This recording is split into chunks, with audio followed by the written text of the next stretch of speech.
This is the short video on terminology in adolescent development as part of the second learning module in CDFS 412.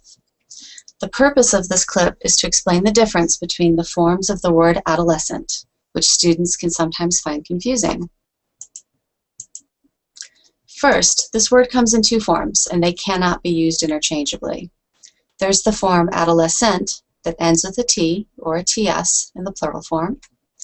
Then there's the form adolescence that ends with a CE. They are not the same, and each should be used in a slightly different way. Some of this may become clearer just by talking through the definitions of each of these terms. First, there's adolescent that ends with a T, which is a noun, and it refers to a person in the age of adolescence, or a youth.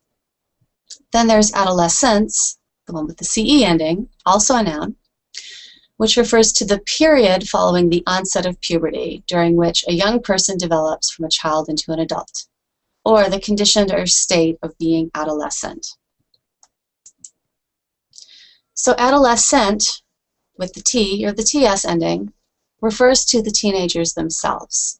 So you should use it when discussing teens, either single teens or groups of teens, what they do, and so forth. Now you can use it as a singular noun, the T ending, or the plural noun with the TS ending, as is appropriate. Now, for example, you could use it in these sentences. Janie is an adolescent, or adolescents spend most of their time in school. Now, adolescence with the CE ending is used to discuss the developmental period. As a rule, you should use it in the singular form, adolescence, that CE ending, and avoid using it in the plural form with CES at the end.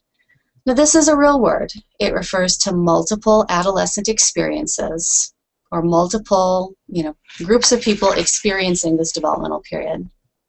So, for example, if you were comparing the adolescent experience of one generation to another generation's. But I urge students to avoid using it because it always reads awkwardly, even when it's used correctly in written formats. So example correct usages of it would be adolescence is a period of transition, or adolescence is difficult for teens in war zones.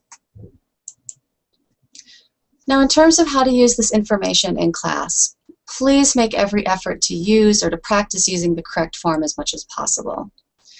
Now, using the incorrect one looks sloppy in written work in particular, and again, keep in mind they're not grammatically equivalent terms. So mixing them up in written work, but particularly the final paper, can be cause for lost points for writing. Now, please feel free to talk to your instructor or, if applicable, the course GA if you have any questions.